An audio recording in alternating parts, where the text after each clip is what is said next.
La primera vez que leí esos mensajes en voz alta, no estaba en mi casa. Estaba de pie bajo las luces amarillas de un salón comunitario, con un folder manila apretado contra el pecho, mirando a la familia completa de mi esposo. El aire olía a café recalentado y a comida que llevaba demasiado tiempo sobre la mesa. Nadie se reía, nadie se movía. Cuando pronuncié las palabras "te extraño", sentí como algo se rompía para siempre. Mi esposo bajó la mirada. Su compañera de trabajo se quedó rígida, como si el piso se hubiera vuelto hielo. Ese fue el momento en que todo salió a la luz. Pero todo empezó 2 semanas antes, un martes cualquiera, en la cocina de mi casa, mientras él estaba en el baño. Yo tengo 56 años. No soy una mujer dramática ni de escándalos. He pasado la mayor parte de mi vida resolviendo problemas en silencio, limpiando después de todos, haciendo que las cosas funcionen aunque nadie lo note. Por eso, cuando pienso en esa noche, todavía me sorprende la claridad con la que recuerdo cada detalle, como si mi cuerpo hubiera sabido antes que mi cabeza que algo importante estaba a punto de cambiar. Era un martes común, de esos que no prometen nada. La televisión estaba encendida en volumen bajo una telenovela repetida que ya había visto 1000 veces.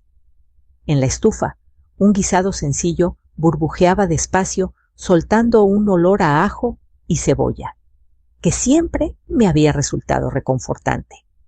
Mi esposo Raúl estaba en el baño.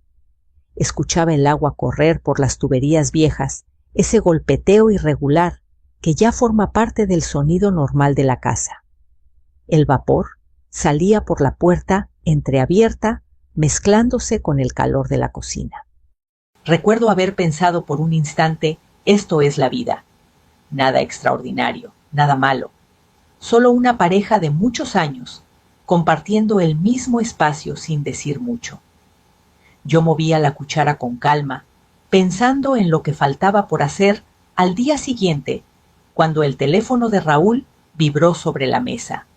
Estaba junto al salero boca arriba con esa funda negra ya gastada en las esquinas.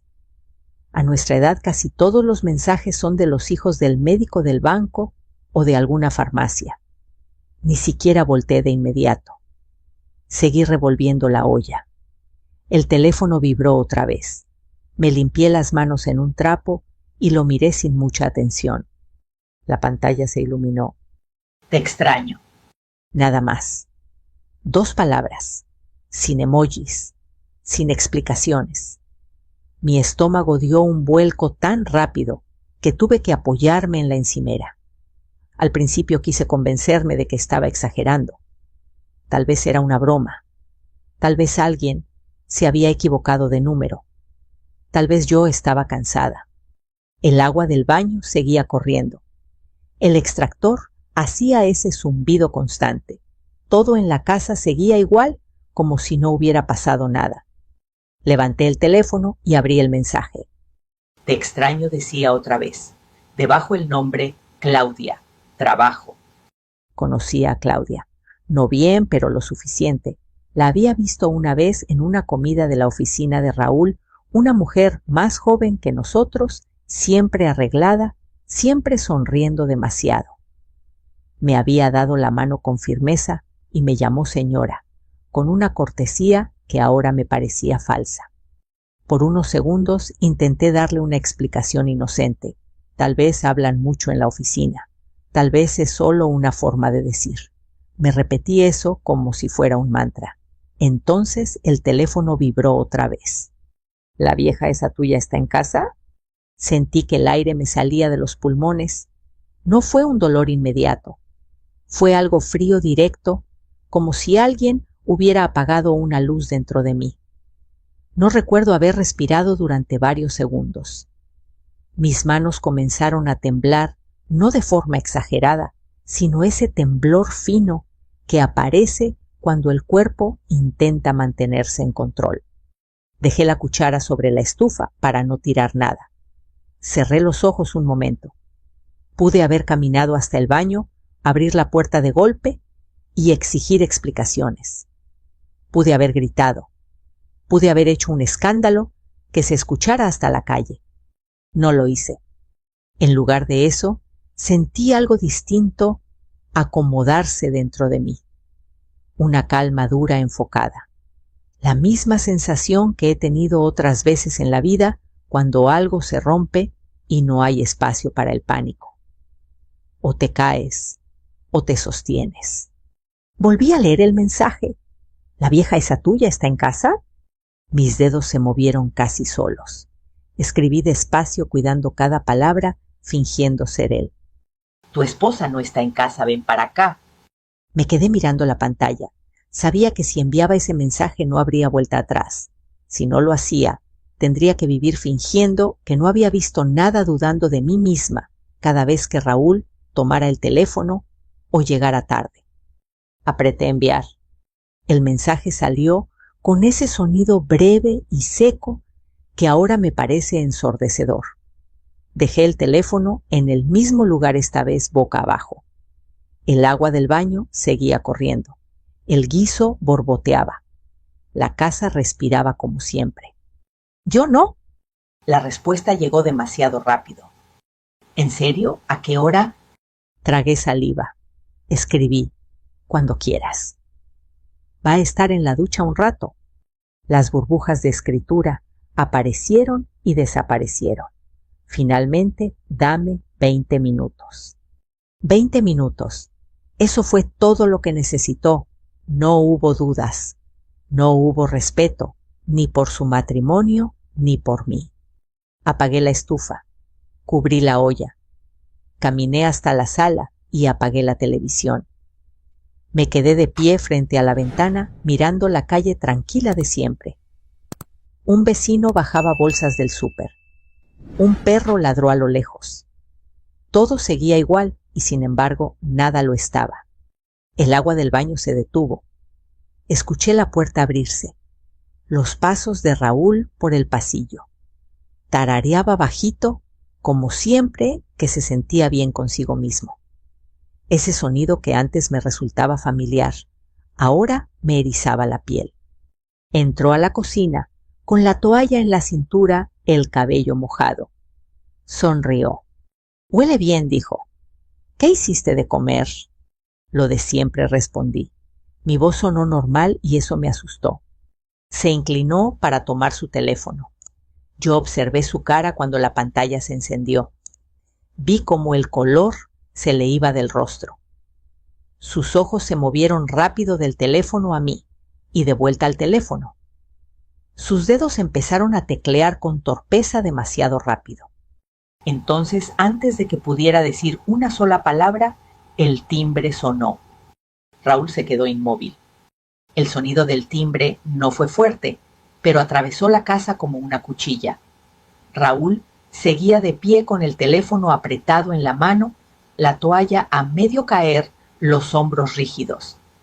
Por un segundo pensé que iba a fingir que no había escuchado nada, que se quedaría ahí esperando que yo resolviera lo que él mismo había provocado. No lo miré. No le di ese espacio. Yo abro, dije. No levanté la voz. No fue una orden, fue una decisión. Caminé por el pasillo, sintiendo el latido en las sienes, como si cada paso marcara un segundo más cerca de algo que no se podía deshacer. Antes de llegar a la puerta, respiré hondo. No para calmarme, para mantenerme firme. Abrí. Claudia estaba ahí, parada bajo la luz del porche, con el cabello arreglado y una bolsa pequeña colgada del hombro, como si hubiera venido a visitar a una amiga. Sus ojos recorrieron el interior de la casa con rapidez, buscando a Raúl. Cuando me vio, su sonrisa se congeló a medio camino. «Buenas noches», dijo, con esa voz dulce que usan las personas cuando no saben si están a punto de meterse en problemas. «Buenas noches», respondí. «Pasa». No me moví para dejarla entrar de inmediato. La miré de frente el tiempo suficiente para que entendiera que algo no encajaba. Detrás de mí sentí a Raúl acercarse el roce de sus pies descalzos sobre el piso. Claudia lo vio por encima de mi hombro y su cara perdió el poco color que tenía. «Raúl», murmuró. «¿No ibas a venir?», pregunté yo con un tono tranquilo que no reconocí como mío. «Ya estás aquí». Ella dio un paso atrás, como si la luz del interior la quemara. «Yo creo que hubo un malentendido». «No dije. El malentendido fue antes». Me hice a un lado. Entró despacio mirando alrededor como si la casa pudiera delatarla. Raúl cerró la puerta sin mirarnos. El clic del seguro sonó más fuerte de lo que debería. Nos quedamos los tres en la sala de pie, sin saber dónde poner las manos. Claudia jugueteaba con la correa de su bolsa. Raúl no dejaba de pasar la mano por su cabello mojado, dejando gotas en el piso. «Claudia», dijo él al fin, «esto no es...». «No hace falta», lo interrumpí. «No vamos a hablar de nada aquí». Ella me miró confundida. «Yo no quiero causar problemas». «Los problemas no empezaron esta noche», respondí, «pero esta noche sí terminan». Hubo un silencio pesado. Afuera, un coche pasó lentamente. Alguien rió en una casa vecina. La vida seguía su curso ajena a ese pequeño derrumbe. «Será mejor que te vayas», le dije a Claudia. «Ahora». Ella dudó mirando a Raúl, esperando que él dijera algo, que la defendiera, que hiciera una seña. Él no lo hizo.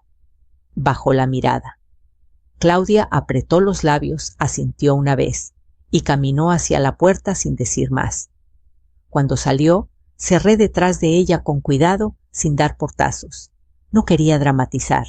Ya había suficiente drama. Me volví hacia Raúl. Estaba pálido más de lo que lo había visto nunca. No parecía enojado. Parecía pequeño. «¿Qué fue eso?», preguntó con una voz que no reconocí como suya. «Fue la verdad», respondí, «y no vamos a discutirla esta noche». Se sentó en el sillón, como si las piernas ya no le respondieran. Se cubrió la cara con las manos. «Déjame explicarte», dijo. «No es lo que parece». «Eso dicen todos», contesté, «y siempre es peor». Caminé a la cocina. La olla seguía tapada. El olor a comida ahora me revolvía el estómago. Apagué la campana. Me apoyé un momento en la encimera, sintiendo el frío de la piedra bajo las palmas. No estaba llorando. Todavía no. «¿Desde cuándo?», pregunté sin mirarlo. «No, no ha pasado nada», dijo rápido. «Solo mensajes, pláticas». Fue una tontería. «¿Desde cuándo?», repetí. No respondió. Ese silencio fue respuesta suficiente. «No quiero detalles», continué. «No hoy. Esta noche vas a dormir en el cuarto de visitas». «María». Escuchar mi nombre en su voz me dolió más de lo que esperaba. Me giré para mirarlo por primera vez desde que Claudia se fue. Vi el miedo en sus ojos. Y algo más. Cálculo. La búsqueda de una salida. «No intentes convencerme», le dije. «No te va a funcionar». Esa noche casi no dormí.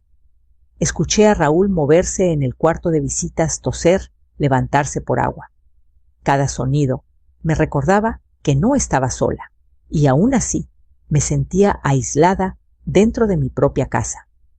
Me levanté antes del amanecer, preparé café y me senté a la mesa de la cocina mirando el teléfono que había dejado ahí desde la noche anterior. Cuando Raúl se fue a trabajar, no me miró a los ojos. Dejó las llaves con cuidado, como si temiera hacer ruido. Yo no lo detuve. Apenas cerró la puerta, tomé su teléfono. No tenía contraseña nueva. Nunca pensó que la necesitaría. Abrí los mensajes. No solo estaban los de esa noche. Había semanas, meses, conversaciones que iban y venían como si yo no existiera.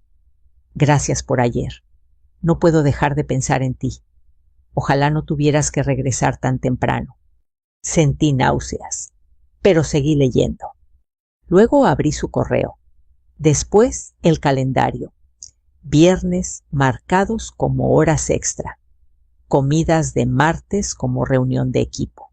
Sábados como pendientes. Todo perfectamente organizado. Todo perfectamente falso. No grité. No rompí nada. Hice algo que nunca pensé que haría. Tomé capturas. Anoté fechas. Guardé mensajes. Cada prueba se sentía como una piedra más en el bolsillo, pesada pero necesaria. No sabía exactamente qué iba a hacer con todo eso, pero sabía que no podía ignorarlo. Ese día manejé hasta un despacho pequeño, en el centro recomendado por una amiga. La abogada me escuchó sin interrumpir. Asintió con calma. No actúe por impulso, me dijo. Reúna todo. La verdad se defiende mejor cuando está bien documentada. Salí de ahí con una carpeta mentalmente armada. En el camino de regreso pensé en la familia de Raúl, en su madre que cumpliría 70 en 2 semanas, en la fiesta que ya se estaba organizando, en cómo a Raúl le importaba que todo se viera perfecto. Y por primera vez, desde que el teléfono vibró en mi cocina, sentí algo parecido a una dirección clara. Durante los días que siguieron la casa, se volvió un lugar extraño. No porque hubiera cambiado físicamente, sino porque cada objeto parecía guardar un secreto. La mesa donde desayunábamos juntos, el sillón donde Raúl se quedaba dormido viendo las noticias, el pasillo por donde había caminado aquella noche para abrir la puerta. Todo estaba igual, pero yo ya no era la misma mujer que había estado ahí antes. Raúl intentó hablar conmigo varias veces. Siempre empezaba con la misma frase. María, tenemos que hablar. Y yo siempre respondía igual. No ahora. No lo hacía por crueldad. Lo hacía porque sabía que si lo escuchaba en ese momento, me iba a inundar de palabras bonitas, de promesas mal construidas, de explicaciones a medias. Yo necesitaba hechos, no discursos. Dormíamos en cuartos separados. Nos cruzábamos en la cocina como 2 extraños que se conocen demasiado. Él evitaba mirarme, como si mis ojos pudieran leerle los pensamientos. Yo lo observaba en silencio, notando pequeños detalles que antes se me escapaban, cómo escondía el teléfono, cómo salía un poco más temprano o regresaba un poco más tarde, cómo su voz se tensaba cuando alguien mencionaba el trabajo. Cada noche después de que él se acostaba, yo sacaba la carpeta que había empezado a armar. Imprimí mensajes, correos, capturas del calendario. No lo hice con rabia, lo hice con cuidado. Fechas arriba, con texto abajo. Todo limpio, claro, ordenado. Como si estuviera armando un expediente médico o un informe laboral. Algo que no dejara espacio para dudas. A veces me detenía con las hojas en la mano, preguntándome en qué momento mi matrimonio se había convertido en esto. 30 años juntos no desaparecen de un día para otro. Pensaba en nuestros hijos ya grandes, en las vacaciones familiares, en las noches difíciles que habíamos superado. Pensaba en mí misma, más joven, creyendo que el amor era algo que se rompía solo en historias ajenas. Una tarde, Raúl se sentó frente a mí, en la mesa del comedor. No me avisó, simplemente se sentó. No puedo seguir así, dijo. Este silencio me está matando. Levanté la vista del café. El silencio no empezó conmigo. Suspiró. Fue un error. No respondí. Un error es olvidar un aniversario. Esto fue una decisión repetida. Nunca quise lastimarte. Y aún así lo hiciste. Se quedó callado. Sus manos temblaban un poco. Estoy dispuesto a hacer lo que sea para arreglarlo. Lo miré con calma. Eso debiste pensarlo antes. No hubo gritos. No hubo lágrimas en ese momento. Solo una distancia clara que se había instalado entre nosotros. Yo sabía que él estaba asustado y por primera vez ese miedo no me daba alivio ni satisfacción. Me daba confirmación. Esa misma semana, mi cuñada me llamó para hablar de la fiesta de cumpleaños de su mamá. Me preguntó si podía ayudar con la comida, si ya había pensado en el regalo, si Raúl estaba bien. Le respondí con frases cortas neutras. Claro, yo veo lo del pastel. Colgué y me quedé mirando el teléfono. La fiesta sería en el salón comunitario, el mismo donde se habían celebrado bodas, bautizos, despedidas. Un lugar donde la familia siempre se reunía, donde todos se conocían. Un lugar donde las apariencias importaban. Esa noche, mientras ordenaba la carpeta, lo supe. No como una explosión, sino como una certeza tranquila. Si la verdad había vivido en silencio durante meses, ya no merecía seguir escondida. No para humillar, no para vengarme, para que dejara de pesarme sola. Raúl empezó a anotar la carpeta. La vio una mañana sobre la mesa sin que yo la escondiera. Se quedó mirándola como si fuera un animal peligroso. ¿Qué es eso?, preguntó. La verdad, respondí. Y no te pertenece. Tragó saliva. No tienes por qué hacer esto público. Tú hiciste pública tu falta de respeto, le dije. Solo que yo no estaba mirando. Esa noche me pidió que no fuera a la fiesta. Que habláramos antes. Que pensáramos en su mamá, en los niños, en lo que dirá la gente. Lo que diga la gente no me preocupa, contesté. Me preocupa haber vivido una mentira. Me levanté y fui al cuarto. Cerré la puerta con seguro. Me senté en la cama con la carpeta en las manos y por primera vez desde aquella noche en la cocina lloré. No de rabia, de cansancio, de duelo por algo que ya no existía. A la mañana siguiente, Raúl se fue temprano. Yo me quedé en casa planchando la ropa que iba a usar en la fiesta. Un vestido sencillo, azul oscuro. Nada llamativo. No iba a ese lugar a hacer un espectáculo. Iba a cerrar un capítulo. Mientras planchaba, repasé en mi cabeza lo que diría. No palabras exactas, sino la intención. No acusar, no insultar, mostrar, dejar que la verdad hablara por sí sola. Esa tarde guardé la carpeta en mi bolso. Sentí su peso real y simbólico. Antes de salir, miré la casa una vez más. No sabía cuándo volvería a sentirse mía. Cuando Raúl regresó del trabajo, me encontró lista. ¿De verdad vas a hacerlo?, preguntó con la voz quebrada. Lo miré. No lo estoy haciendo para herirte. Lo estoy haciendo para dejar de herirme yo. No respondió. Tomó las llaves. Salimos juntos en silencio, como tantas otras veces. Pero esta vez, cada kilómetro nos alejaba de la mentira y nos acercaba a algo que ninguno de los dos podía detener. El camino al salón comunitario se me hizo más largo de lo normal. No porque estuviera lejos, sino porque cada semáforo parecía darme tiempo de pensar demasiado. Raúl manejaba en silencio, con las manos rígidas sobre el volante, mirando siempre al frente. Yo sostenía mi bolso en el regazo, sintiendo el borde duro de la carpeta a través de la tela. No era miedo lo que sentía. Era una especie de concentración absoluta, como cuando sabes que no puedes equivocarte. Llegamos temprano. El estacionamiento ya estaba medio lleno.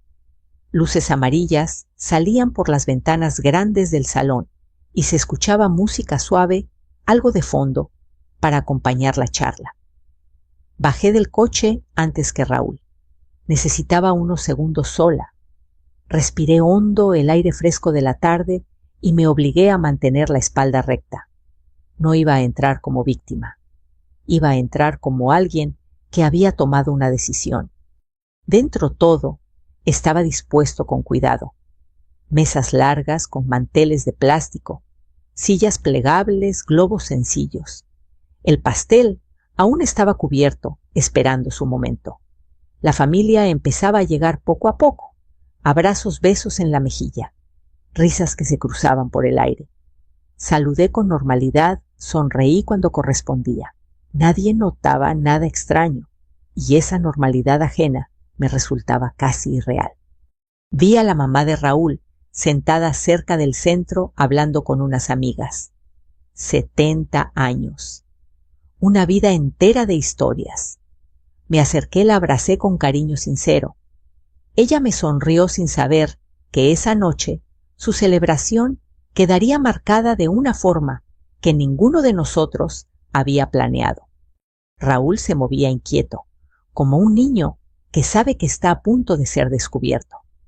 Evitaba a ciertos compañeros del trabajo, y entonces la vi. Claudia estaba ahí, cerca de la mesa de bebidas, conversando con un primo lejano de Raúl como si nada. Llevaba un vestido discreto, el cabello perfectamente arreglado. Al verme, su sonrisa se tensó apenas un segundo. Fue suficiente.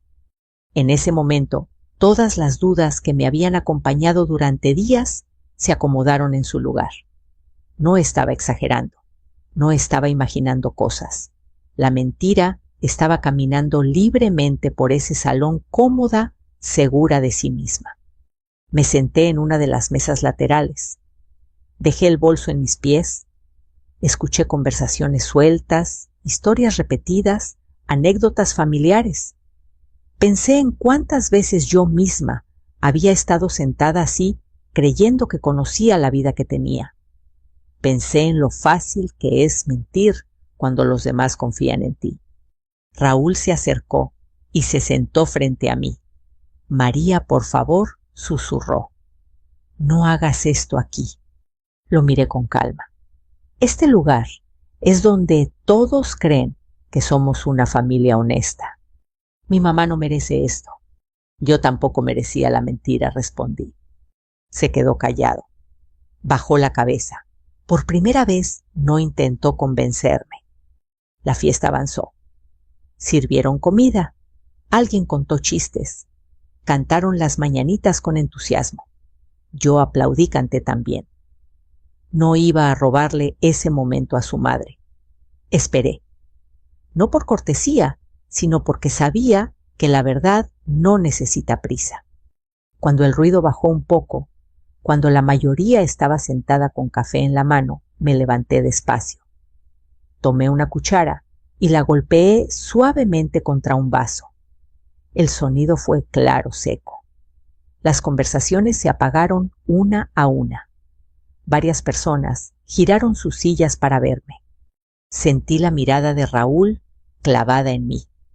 Sentí el pánico de Claudia desde el otro lado del salón. Abrí mi bolso y saqué la carpeta. La sostuve con ambas manos, apoyándola en la mesa frente a mí. Buenas noches, dije. No voy a quitarles mucho tiempo. Mi voz no tembló. Me sorprendió eso. Estamos aquí para celebrar a alguien muy especial, continué mirando a mi suegra. 70 años no se cumplen todos los días. Pero también quiero hablar de algo que creo que es igual de importante, la verdad que le debemos a las personas que dicen querernos. Un murmullo recorrió el salón. Raúl se levantó medio segundo, como si fuera a interrumpirme, y luego volvió a sentarse. Sabía que ya no había marcha atrás. Raúl y yo llevamos más de 30 años de matrimonio, dije, y durante meses, mientras yo creía que compartíamos una vida honesta, se me estuvo ocultando algo.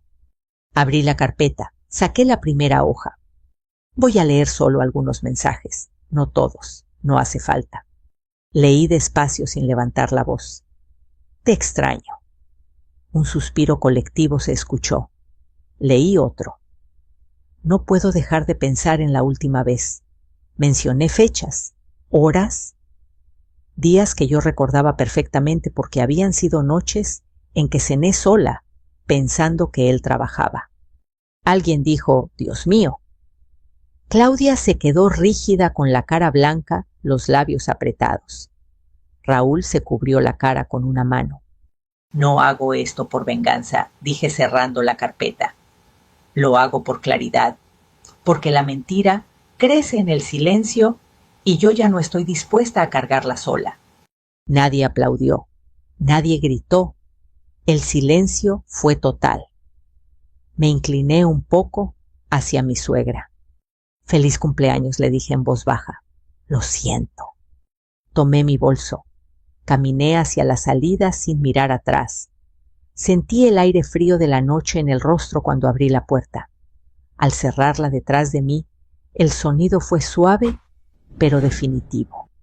Me quedé unos segundos en el estacionamiento respirando. Por primera vez en mucho tiempo, el peso en el pecho había cambiado. No había desaparecido, pero ya no me aplastaba. Subí al coche, cerré la puerta y apoyé la frente en el volante. No sabía qué venía después. Solo sabía que pasara lo que pasara, ya no estaba viviendo en una mentira. No volví a casa esa noche.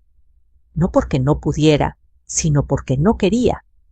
El silencio del coche, estacionado bajo un farol que parpadeaba, me resultaba más honesto que cualquier habitación compartida con Raúl. Me quedé ahí sentada un buen rato, sin encender el motor, mirando mis manos apoyadas sobre el volante. Ya no temblaban. Se sentían cansadas, vacías, como si hubieran soltado algo muy pesado después de sostenerlo demasiado tiempo. El teléfono vibró. Un mensaje de Raúl. No lo abrí. Vibró otra vez y otra. Llamadas perdidas. Lo apagué. Conduje hasta la casa de mi hermana menor, Elena. No le avisé. Cuando abrió la puerta con el cabello recogido y una bata vieja, no me preguntó nada. Me abrazó fuerte, largo, como si supiera exactamente qué necesitaba. Esa noche dormí en su sofá arropada con una cobija que olía a suavizante barato y hogar. Lloré en silencio, con la cara hundida en el cojín, no por lo que había pasado en el salón, sino por todo lo que había venido antes, por las señales que no quise ver, por la mujer que fui cuando creía que aguantar era una virtud, A la mañana siguiente, el mundo seguía ahí. El café sabía igual. El sol entraba por la ventana con la misma luz de siempre. Esa normalidad me desconcertó. Pensé que después de algo así, todo debería sentirse distinto. Pero la vida no se detiene para acompañar el dolor de nadie. Revisé el teléfono. Tenía más de 10 mensajes de Raúl. Promesas, disculpas, explicaciones largas que empezaban con entiéndeme y terminaban con podemos arreglarlo. Leí algunos con distancia, como si no fueran para mí. No respondí ninguno. Esa tarde regresé a casa para recoger ropa. Raúl estaba ahí sentado en la mesa de la cocina, como si no se hubiera movido desde que nos fuimos a la fiesta. Tenía los ojos rojos, la barba descuidada. Gracias por venir, dijo levantándose despacio. Tenemos que hablar. Habla, respondí. Yo escucho. Respiró hondo.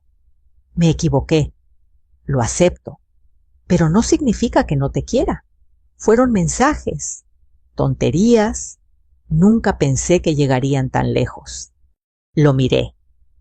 Llegaron hasta donde tú los llevaste. Estaba confundido. Yo también le dije. Y aún así no traicioné a nadie. Se acercó un paso. 30 años no se tiran así. No los tiré yo. Se quedó quieto. ¿Qué quieres que haga? Pensé la pregunta unos segundos. Quiero que dejes de minimizar lo que hiciste. No lo minimizo. Sí lo haces, respondí. Cada vez que dices solo mensajes, cada vez que dices no fue para tanto. Bajó la mirada. Tengo miedo de perderte. Esa frase en otro tiempo me habría quebrado. Esa tarde no. El miedo llegó tarde, le dije. Yo ya pasé por el mío. Me moví por la casa recogiendo algunas cosas. Cada cajón que abría traía recuerdos. Fotos, papeles, objetos que habían sobrevivido años de rutina. No los odiaba, pero ya no me pertenecían de la misma forma. ¿Dónde vas a quedarte?, preguntó. Con mi hermana respondí. Necesito pensar sin mentiras alrededor. ¿Y luego? Luego veremos. Antes de irme, me detuve en la puerta de la cocina. Raúl escucha bien, dije. Esto no es una pausa para que me convenzas. Es un espacio para que yo decida. No contestó. Cerré la puerta detrás de mí con cuidado. Los días siguientes fueron lentos. No dolorosos todo el tiempo, pero sí pesados. Caminaba por la colonia de mi hermana en las mañanas. Preparaba comida sencilla. Hablaba poco. Pensaba mucho. A veces me enojaba conmigo misma por no haberme ido antes. Otras veces me dolía aceptar que a pesar de todo, todavía quería al hombre con el que había construido una vida. Una tarde recibí una llamada de mi hijo mayor. Había escuchado rumores, no quise darle detalles, solo le dije la verdad básica. Tu papá y yo estamos pasando por algo difícil. ¿Es grave?, preguntó. Lo suficiente como para no fingir. No preguntó más. Me dijo que me quería. Colgué sintiéndome culpable y aliviada al mismo tiempo. Raúl siguió escribiendo. Algunos mensajes eran humildes, otros defensivos. En uno decía que yo había exagerado al hacerlo público. Ese fue el único que me hizo responder. No exageré, escribí. La verdad solo se vio. Esa noche entendí algo que me había costado décadas aprender. No todo se arregla con paciencia. A veces la paciencia solo alarga el dolor. Lo que yo estaba haciendo no era destruir un matrimonio, era dejar de sostenerlo sola. Me senté en el sofá con una taza de té entre las manos y por primera vez pensé en el futuro sin sentir pánico. No sabía cómo sería, pero sabía algo con certeza. Ya no iba a aceptar una vida donde tuviera que hacerme pequeña para que alguien más se sintiera cómodo. La reacción no fue inmediata. Eso fue lo que más me sorprendió. Yo había imaginado llamadas furiosas, reclamos, tal vez incluso insultos. Pero lo que vino después de aquella noche fue algo distinto, un silencio pesado que se fue rompiendo poco a poco, como el hielo cuando empieza a ceder. 2 días después de la fiesta, el teléfono de mi hermana no dejó de sonar. Primero fue mi cuñada, luego un primo, después una tía lejana que nunca me llamaba para nada.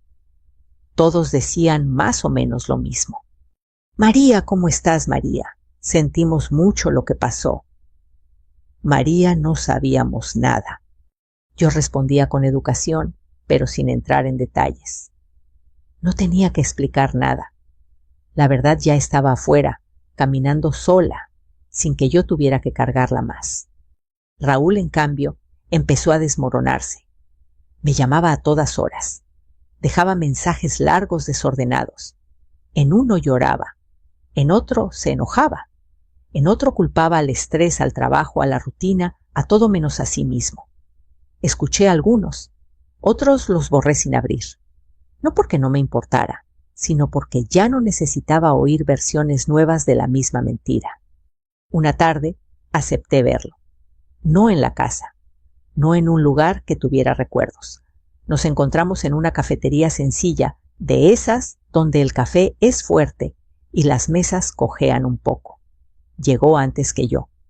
Cuando entré, lo vi sentado al fondo encorvado, como si el peso de su propio cuerpo le resultara demasiado. Gracias por venir, dijo poniéndose de pie. No te confundas, respondí. No vine a reconciliarnos. Vine a cerrar algo. Asintió nervioso. Se sentó frente a mí. Sus manos jugaban con la servilleta de papel. Todo se salió de control, empezó. Nunca quise que terminaras exponiéndolo así. Lo miré con firmeza. Yo nunca quise descubrirlo así. Suspiró. La gente habla. La gente siempre habla, dije. Lo que cambia es si tú les das razones o no. Me dejaste como un monstruo. No respondí. te mostré cómo fuiste. Eso lo hizo callar. Bajó la mirada. Claudia ya no va a trabajar conmigo. Renunció. Eso no cambia nada. Nada parece cambiar nada contigo, dijo con un tono amargo. Lo miré largo rato antes de responder. Cambia algo muy importante. Ya no miento para protegerte. Se quedó en silencio. Por primera vez desde que lo conocía, no parecía tener una respuesta preparada. ¿Qué quieres hacer ahora?, preguntó al fin. Pensé la pregunta. Quiero paz, dije, y eso empieza con distancia. Divorcio, pronunció la palabra como si quemara. Sí. No gritó, no lloró. Solo cerró los ojos un momento. Nunca pensé que llegaríamos a esto. Yo tampoco, dije, pero llegamos. Pagamos el café y nos levantamos. Afuera, el sol de la tarde iluminaba la calle como cualquier otro día. Antes de irnos en direcciones opuestas, Raúl me miró una última vez. ¿Te arrepientes de haberlo dicho frente a todos? No respondí de inmediato. Pensé en la carpeta, en las miradas, en el silencio del salón. No dije al fin. Me arrepiento de haber callado tanto tiempo. Los días siguientes fueron de trámites y decisiones prácticas. Fui con la abogada. Hablamos de papeles, cuentas, tiempos. No fue fácil, pero fue claro. Esa claridad, aunque dolía, me sostenía. También hablé con mis hijos. No juntos, uno por uno. No les conté detalles innecesarios. No hablé mal de su padre. Les dije la verdad esencial, que la confianza se había roto y que yo necesitaba respetarme para poder seguir adelante. Ambos reaccionaron distinto. Uno se enojó, el otro se puso triste. Los dejé sentir lo que necesitaran.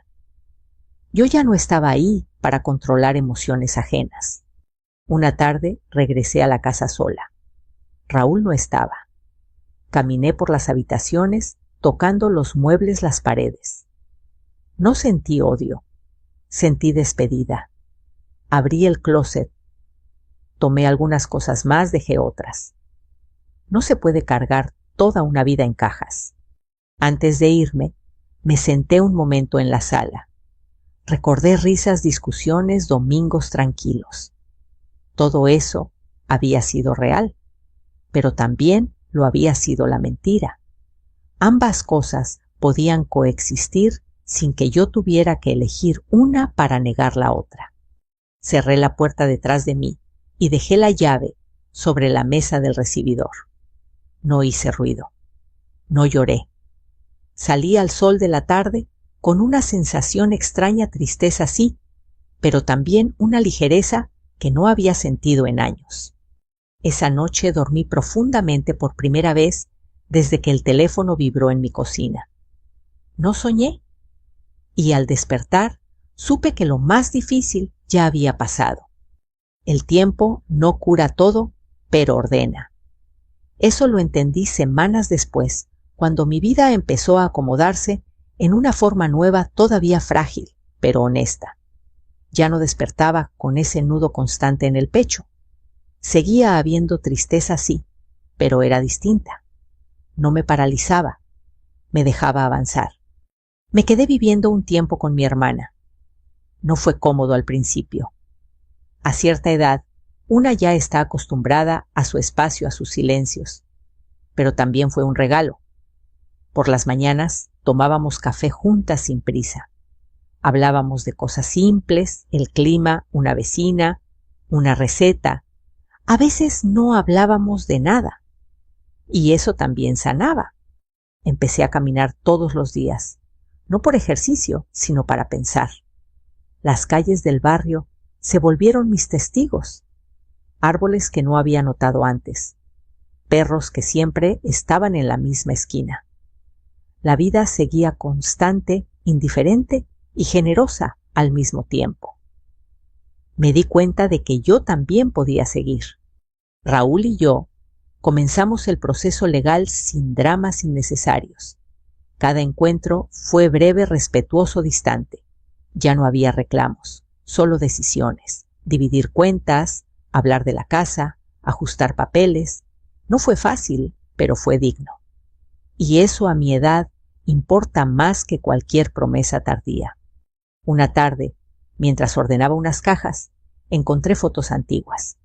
Nosotros jóvenes sonriendo, creyendo que el amor era algo que se aseguraba con el tiempo. Me senté en el piso y las miré una por una. No sentí rabia, sentí gratitud por lo que fue y aceptación por lo que ya no podía ser. Guardé solo unas pocas, el resto las dejé ir. Mis hijos comenzaron a visitarme más seguido. No me preguntaban tanto, me observaban. Creo que necesitaban ver que yo estaba bien, y lo estaba poco a poco. Les cocinaba, reíamos, a veces hablábamos de su padre, nunca con veneno, nunca con mentiras. Aprendí que se puede decir la verdad sin destruir. Una noche mi hijo menor me preguntó algo que me dejó pensando. Mamá, ¿volverías a casarte? Sonreí. No lo sé, respondí, pero sí sé que nunca volvería a perderme a mí. Y era verdad. Hubo días difíciles. No voy a mentir. Días en los que la soledad se sentía pesada. Días en los que extrañaba la rutina, incluso la equivocada. Pero cada vez que dudaba, recordaba aquella noche en la cocina. El teléfono vibrando. La pregunta cruel. Y me repetía, no fue exageración. Fue claridad. Aprendí a estar sola, sin sentirme abandonada. A escuchar mis pensamientos sin huir. A no justificar lo injustificable solo para mantener la calma aparente. Entendí que el respeto no se pide, se demuestra. Y que el amor que te hace dudar de tu valor no es amor, es costumbre. Hoy, cuando miro atrás, no me veo como una mujer traicionada. Me veo como una mujer que decidió no mentirse más, que eligió la verdad aunque doliera, que entendió que empezar de nuevo a los 50 y tantos no es un fracaso, es un acto de valentía. Si estás escuchando esta historia y algo en ella te resulta familiar, quiero decirte algo importante. No estás exagerando, no estás loca, no estás sola. A veces el silencio parece más seguro que la verdad, pero es justo al revés. El silencio te va quitando de ti misma poco a poco hasta que un día ya no te reconoces. Nunca es tarde para poner un alto. Nunca es tarde para elegirte. Nunca es tarde para vivir sin miedo a descubrir lo que ya sabes en el fondo de tu corazón. Si esta historia te hizo pensar, si te recordó algo de tu propia vida, me gustaría leerte. Déjame un comentario y dime desde dónde nos estás escuchando. Aquí compartimos historias sobre personas que, como tú y como yo, han tenido que tomar decisiones difíciles para volver a respirar en paz. Tenemos muchas más historias que merecen ser contadas, y quizá alguna de ellas sea justo la que necesitas escuchar mañana. Si quieres acompañarnos, te invito a suscribirte y seguir este espacio. No por morbo, no por drama, sino por verdad, por dignidad y por segundas oportunidades. Gracias por quedarte hasta el final. Gracias por escuchar. Seguimos caminando juntos.